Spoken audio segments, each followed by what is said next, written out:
હાલો, મારી યુટ્યુબ ચેનલમાં આપ સૌનું સ્વાગત છે. હું વર્ષાબેન કટકિયા. જય બાબા સ્વામી, જય ગુરુદેવ. આજે આપણે બનાવવાના છીએ વટાણા ગાજરનું શાક. તો ચાલો શરૂ કરીએ રેસીપી. હવે આપણે ગેસ ઓન કરીશું અને આપણે કઢાઈ મૂકી દઈશું. લોહી લીધી છે આપણે, કઢાઈને ચોખ્ખી કરી લીધી છે. હવે આપણે આમાં તપે તેલ નાખીશું. આપણે જો છે ને કાલ ભજીયા બનાવ્યા હતા એટલે તેલની કઢાઈ ભરી જ છે. એમાં તેલ નાખીશું.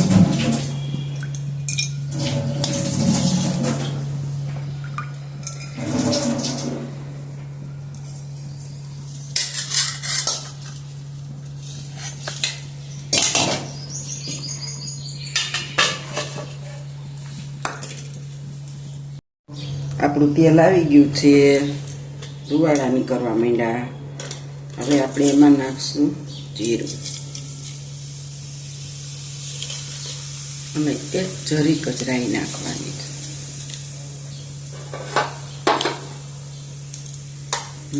આપણું જીરું તો હવે એક પત્તું નાખી દેશું, તેજ પત્તું.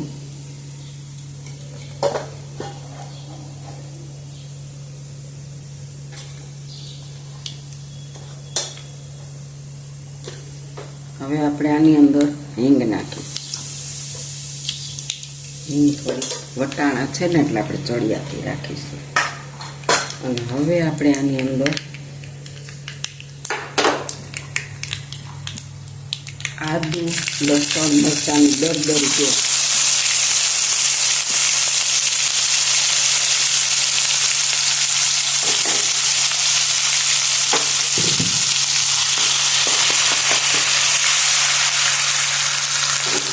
આપણે નાખી દઈશું લાલ મરચાં. એક મરચું છેલ્લું પછી કટકી કરીને નાખી દઈશું, કારણ કે વટાણા હોય ને એનો લાલનો દેખાવ સરસ આવે છે.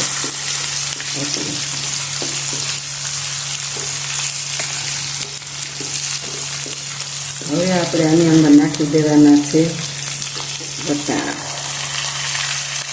અને આપણે તેલમાં જ બનાવવાનું ટૂંકમાં, પાણી નાખવાનું જ નથી.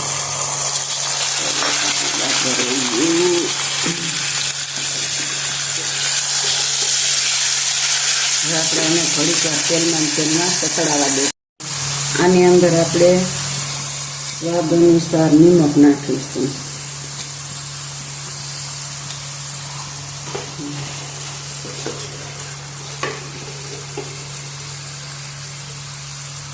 હળદર પાવડર નાખીશું. અને હવે આને આપણે તેલમાં થોડીક વાર ચડવા દેવાની છે. હલાવતા આપણે એને હલાવી અને આમ તેલમાં થોડીક વાર ચડવા દઈશું ઢાંકીને. થોડુંક એવું પાણી નાખી દઈશું. ખાંડેલી લસણવાળી ચટણી લીધી છે, એને આપણે થોડુંક પાણી નાખી અને પલાળી દઈશું. અને પલાળી નાખવાની છે, નકર આનો દાજવાનો સ્વાદ આવે. આપણે 2 મિનિટ થઈ છે. થોડીક જો આપણું તેલમાં મસ્ત બને.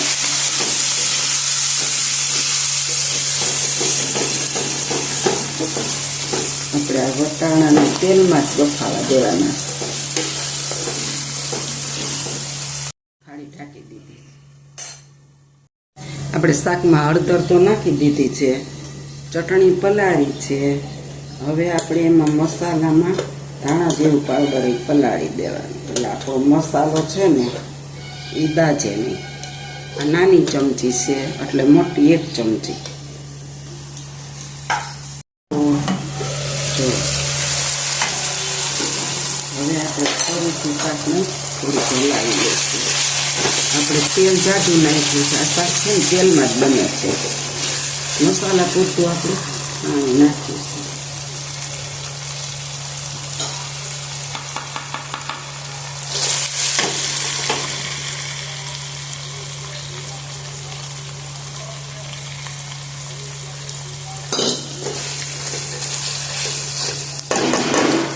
આપણા શાકને થોડીક વાર છે એટલે ઢાંકી દેશું અને બરાબર બફાવા દેશું.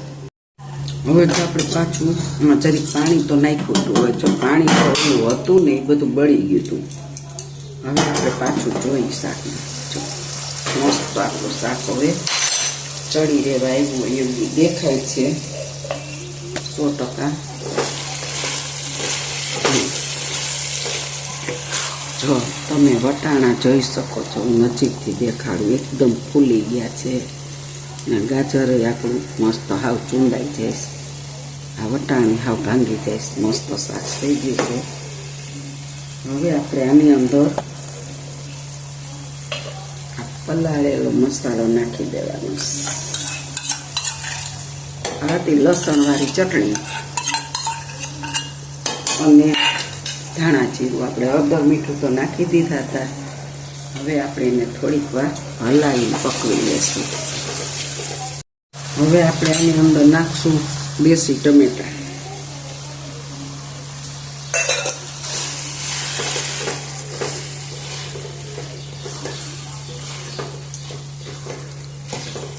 અને ફરીથી હવે આપણે ટમેટાને ચડવા દેવાના છે. થાળીમાં જો થોડું પાણી છાંટવાનું. હાલો,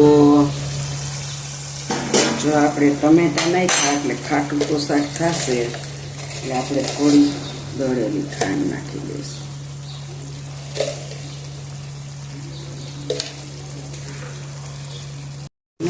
ચલાવી લઈએ થોડું. હજી આપણે ટમેટાને થોડાક ચડવા દેવાના છે અંદર.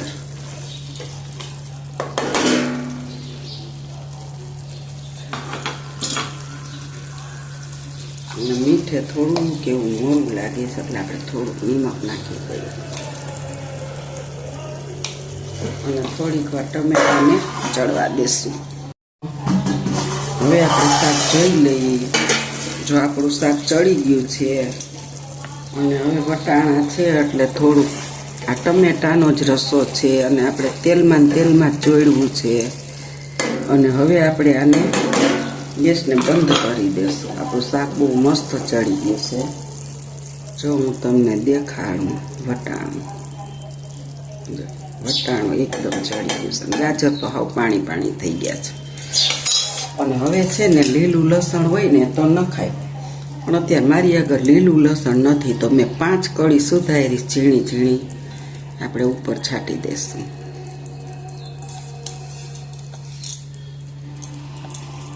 આપણું શાક બની ગયું છે. ધાણા ભાજી નાખી દઈશું.